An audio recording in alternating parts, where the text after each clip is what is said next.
Good morning class 12 B. देखिए हम लोग ने laws of photo electric effect देखे थे और जो वेव थ्योरी है, क्लासिकल वेव थ्योरी है, उसके बेसिस पे हम लोग फ़ोटो इलेक्ट्रिक इफ़ेक्ट को एक्सप्लेन नहीं कर पाते। उसका कुछ रीज़न्स हैं, कुछ कारण हैं। इसमें फर्स्ट पॉइंट जो है, देखिए क्लासिकल थ्योरी जो वेव थ्योरी है वो ये कहती है कि जो काइनेटिक एनर्जी होती है, मैक्सिमम काइनेटिक एनर्जी, जो इलेक्ट्रॉन इमिट होंगे उसकी जो मैक्सिमम काइनेटिक एनर्जी होगी वो इंटेंसिटी के डायरेक्टली प्रोपोर्शनल होनी चाहिए। जबकि एक्सपेरिमेंटली इसका बिल्कुल उल्टा आता है।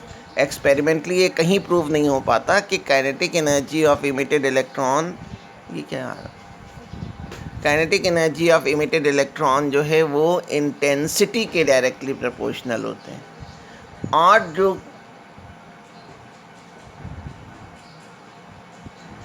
और वेव थ्योरी ये भी कहती है कि जो काइनेटिक एनर्जी होती है, kinetic energy of emitted electron जो है वो डायरेक्टली वो डिपेंड करनी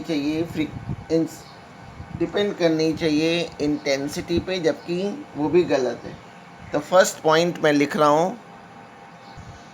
तो चिल्ड्रन, फर्स्ट पॉइंट पे जो वेव थ्योरी के बेसिस पे हम लोग कहते हैं, वेव थ्योरी ये कहती है कि जो इलेक्ट्रॉन की जो मैक्सिमम काइनेटिक एनर्जी होगी वो इंटेंसिटी पे डिपेंड करनी चाहिए, जबकि ऐसा होता नहीं है।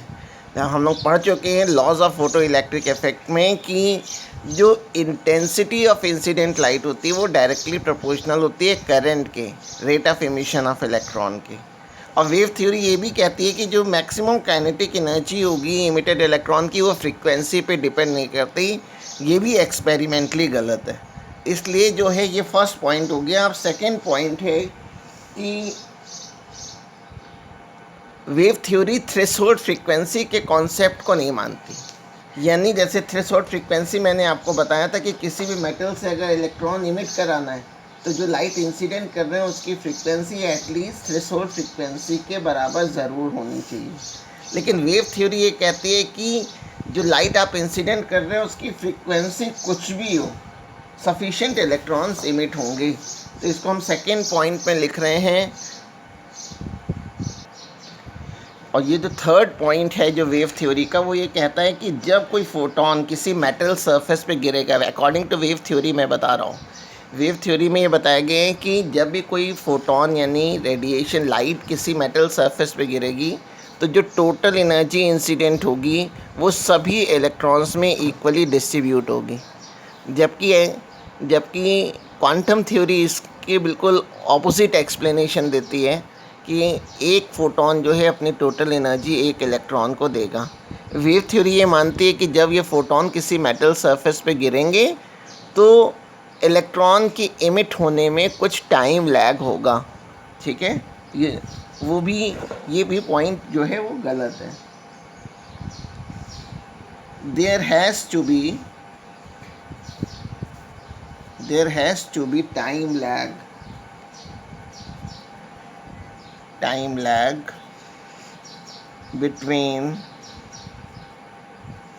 between the incident of radiation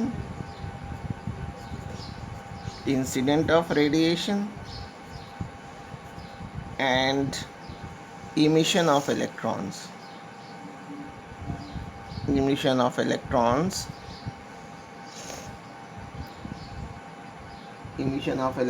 according to wave theory, which is wrong.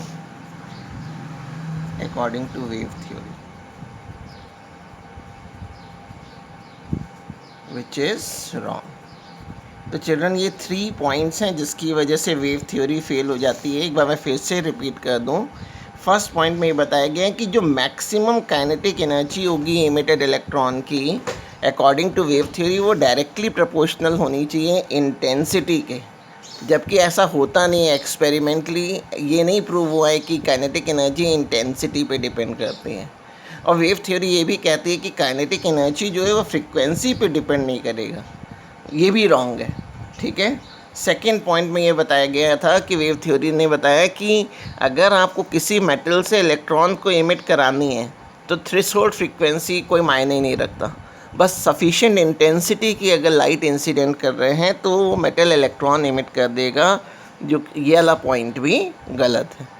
Third point में ये बताया गया था कि अगर मुझे किसी सरफेस से इलेक्ट्रॉन को, जब मैं किसी सरफेस पे लाइट को इंसिडेंट करूँगा, तो जो लाइट होगी वो सरफेस पे जितने इलेक्ट्रॉन्स हैं सभी में इक्वली एनर्जी डिस्ट्रीब्यूट होगी और उसके बाद इलेक्ट्रॉन इमिट होगा, यानी कुछ टाइम लग जाएगा. There is some time lag between the incident of light and emission of electron. तो ये वाला पॉइंट भी गलत है. ये 3 पॉइंट्स हैं जिसकी वजह से वेव थ्योरी फेल हो जाती है to explain laws of photo electric effect. इसके बाद आइंस्टीन ने क्वांटम थ्योरी के बेसिस पे एक्सप्लेन किया था. ये हमारी नेक्स्ट हेडिंग होगी. तो चिल्ड्रन, अब हमें आइंस्टीन्स थ्योरी के बेसिस पे फोटो इलेक्ट्रिक इफेक्ट को एक्सप्लेन करना है.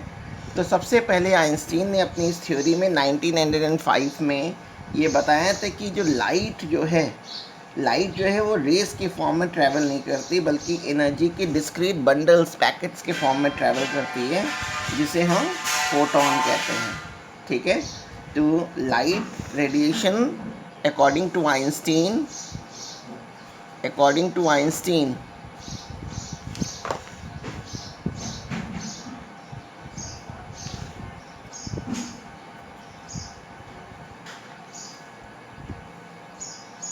light radiation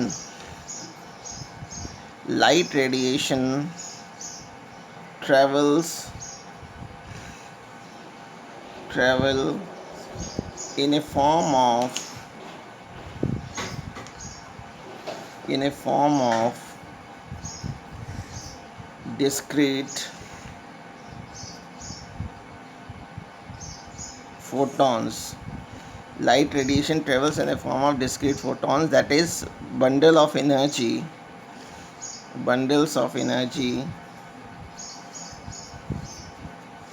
called photon. यानी जो लाइट जो है वो एनर्जी के बंडल्स के फॉर्म में ट्रैवल करेगी. Light radiation travel in the form of bundles of energy called photon.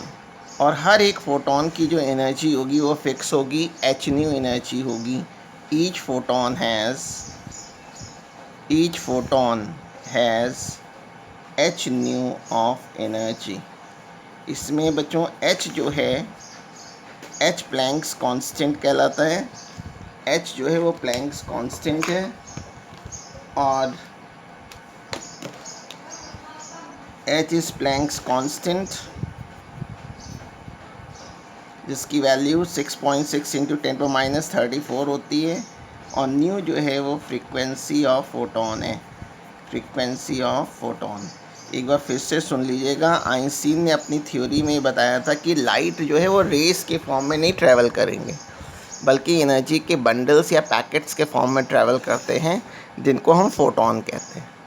और हर एक फोटोन की एनर्जी फिक्स होगी. हर एक इलेक्ट्रॉन की एनर्जी जो होगी वो एच न्यू के बराबर होगी, जहाँ एच जो है वो प्लैंक्स कांस्टेंट है और न्यू जो है वो फोटोन की फ्रीक्वेंसी है. देखिए, अब इस डायग्राम में मैंने दिखा रखा है. आइंस्टीन ने बताया था कि जब ये फोटोन, एच न्यू एनर्जी का फोटोन जब किसी मेटल सरफेस पे गिरेगा, ये एक मैंने मेटल सरफेस दिखा दी है, तो एक फोटोन अपनी टोटल एनर्जी मेटल के भीतर के एक इलेक्ट्रॉन को ट्रांसफ़र कर देगा. और उस एनर्जी को लेकर के, यानी ये जो एच न्यू एनर्जी है, इसको लेकर के ये बाउंड इलेक्ट्रॉन जो है कुछ एनर्जी मेटल सरफेस से बाहर आने में खर्च करेगा और रिमेनिंग एनर्जी फोटोन में काइनेटिक एनर्जी यानी हाफ mv² के फॉर्म में रहेगी. तो मैं इसको लिखने जा रहा हूँ कि when a photon of energy H new is incident on a metal surface,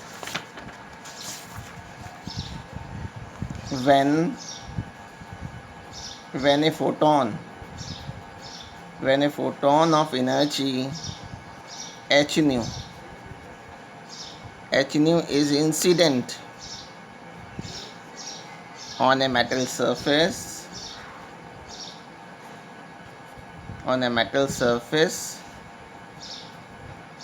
each photon, एक फोटोन अपनी टोटल एनर्जी एक इलेक्ट्रॉन को देगा. Each photon transfer it's total energy, और वो टोटल एनर्जी होगी कितनी, एच न्यू के बराबर होगी. Total energy to 1 electron present in a metal, 1 electron present in a metal। ठीक है। अब जो ये एनर्जी एच न्यू है, इस एनर्जी का यूज़ मेटल दो पर्पस में करता है। This energy is used by electron for two purposes। दो तरह से इलेक्ट्रॉन एनर्जी यूज़ करता है।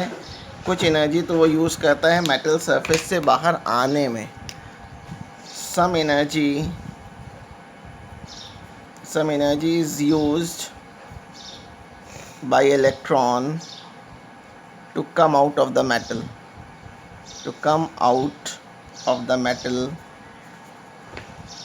यानी वर्क फंक्शन के फॉर्म में यूज़ करता है। और जो रिमेनिंग एनर्जी होगी,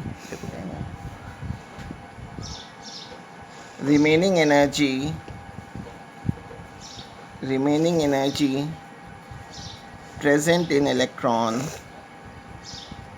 present in emitted electron in a form of kinetic energy, capital K। That is, मैं ये कह सकता हूँ कि जो टोटल एनर्जी एच न्यू थी चिल्ड्रन, वो फाई और काइनेटिक एनर्जी के फॉर्म में होगी।